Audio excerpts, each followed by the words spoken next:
Hello AOS fans, Robin here. Without Pete today, I'm going to run through, much like he did earlier in the week or a couple of weeks ago, he ran through some undead decks. I'm going to run through my Orruk deck, or Orc deck as I like to call them, because that's what they are.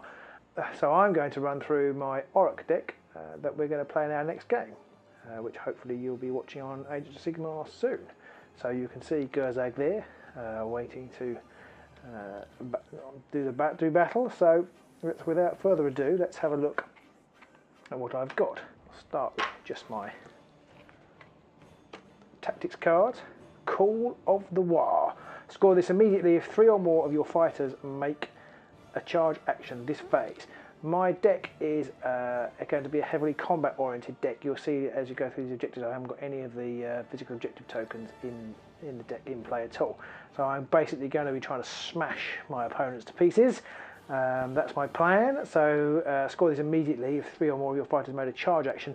Seems like quite a good one to me to have in there. I'm hoping that especially against the weaker sort of support guard armies, which hopefully I'll be playing Pete. I think that's what he's going to be playing, so it's a little bit tailored, but not too tailored. I think I will play this card anyway. So hopefully 3 charges should be reasonably straightforward for me. Too dumb to die. Score this immediately if a fighter suffers 3 or more damage in a single attack and is not taken out of action.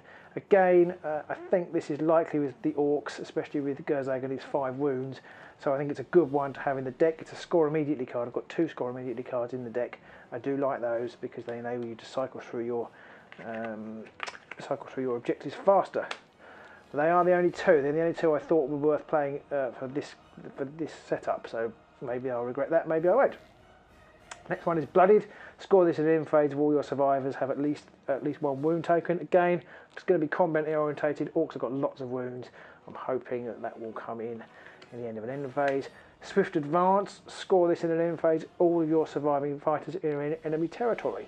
Because I don't have to worry too much about the objectives, I can hopefully score this fairly early on. Get all my players in an end phase and score it. Or even if it's in the end of the game, it's still an extra glory. Ploy Master. Score this in an end phase if you play 3 or more ploys in the preceding action phase. I think this is a good card. I like to play my ploys and really like to play their ploys, but I'm hoping I can manage that. So I haven't played this card before, so I'm looking forward to seeing how that worked. I think that's a good one to have. Brawl. Score this in action phase. All friendly fighters were adjacent to enemy fighters. Again, especially against the bigger warbands, this is a good card to have, especially if we play Orcs. I'm going to be getting down and dirty with them, so hopefully I will score that. Divide and Conquer. Score this in an end phase if each player has at least 1 fighter in their own territory and at least 1 fighter in the enemy territory. This does of course go against my other card where I have where you score in your opponent's phase, but I'm hoping that I can bring it to bear maybe in the first turn or whatever. Things don't always go as you plan, so hopefully that will cater for both eventualities where one of my characters is in my own half, because you never know what might happen. Punch Up. Score this in an end phase if each of your surviving fighters made an attack action against a different enemy fighter in the preceding action phase. Again, Orcs going to be fighting. I've got some ability cards in my deck, you'll see in a minute, hoping I can keep that going. It's worth 2, so it's quite a good one. Biggest and Best. Score this in an end phase if your leader took an enemy fighter out of action in the preceding action phase. Enemy fighter, my leader, should be easy. Should be a bagsy, that one. Flawless Strategy. I'm not hard about Flawless Strategy. I wasn't sure whether to include it. Score this in an end phase if you score 2 or more other objective cards in this phase.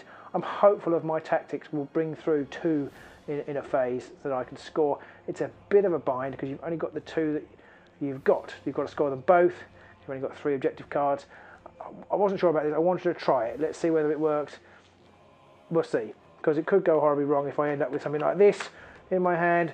I'll have to get rid of it. Superior Tactician. Score this in the 3rd end phase if you have scored 6 or more other objective cards.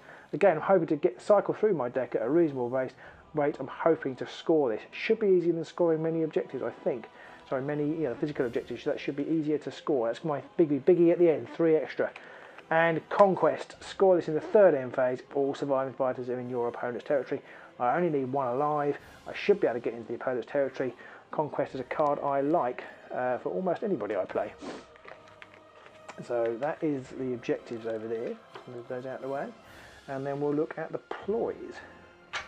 deploys. First up, I think, first important card in any deck, Healing Potion. Got to have it, I reckon.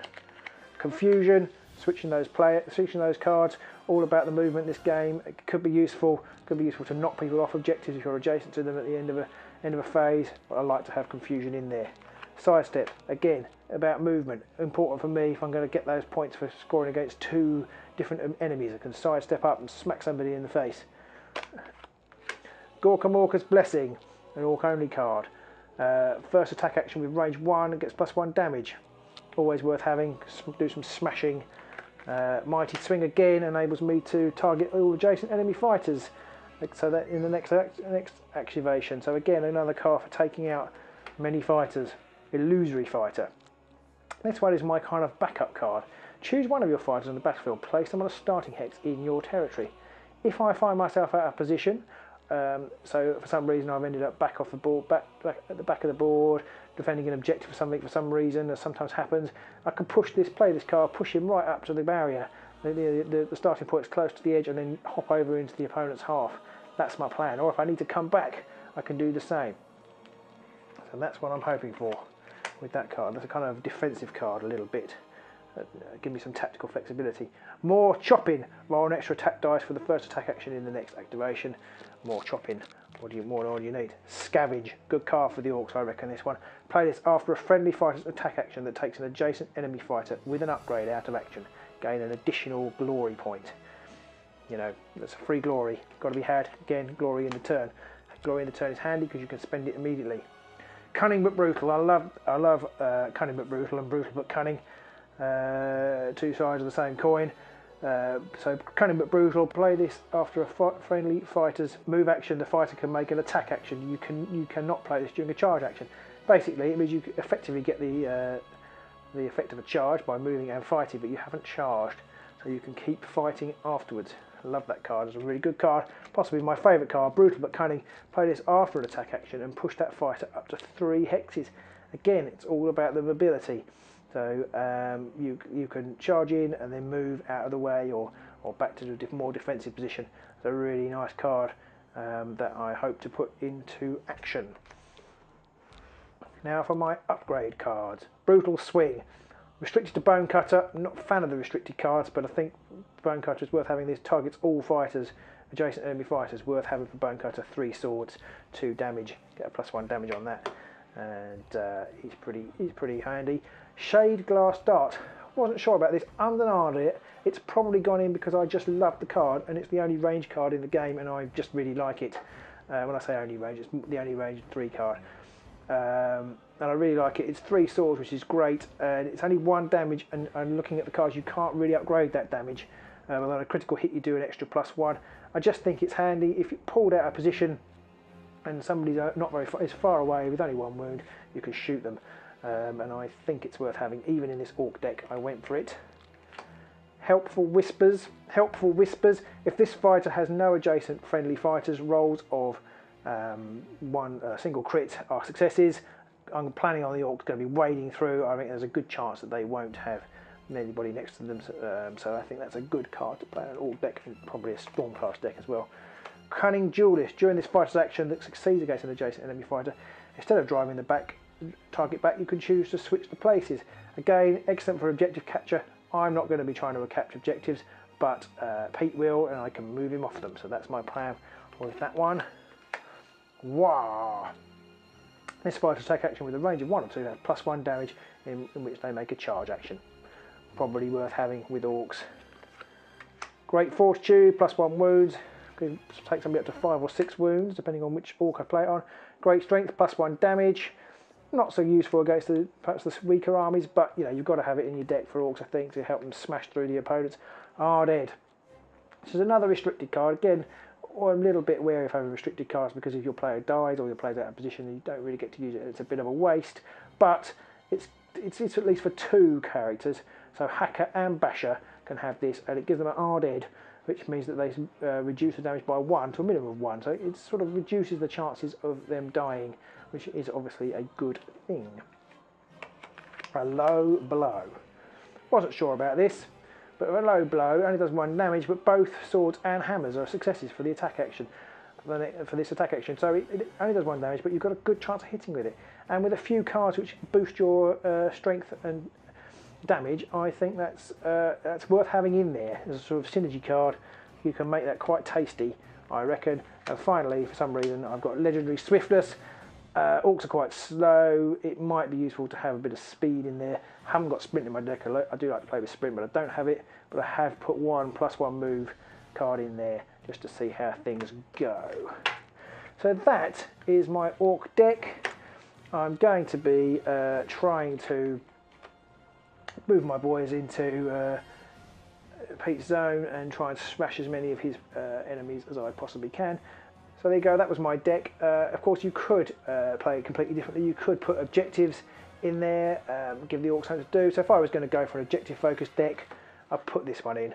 Pillage, remove 1 objective that you hold from the battlefield. That's about as objectively as I go with the Orcs at the moment.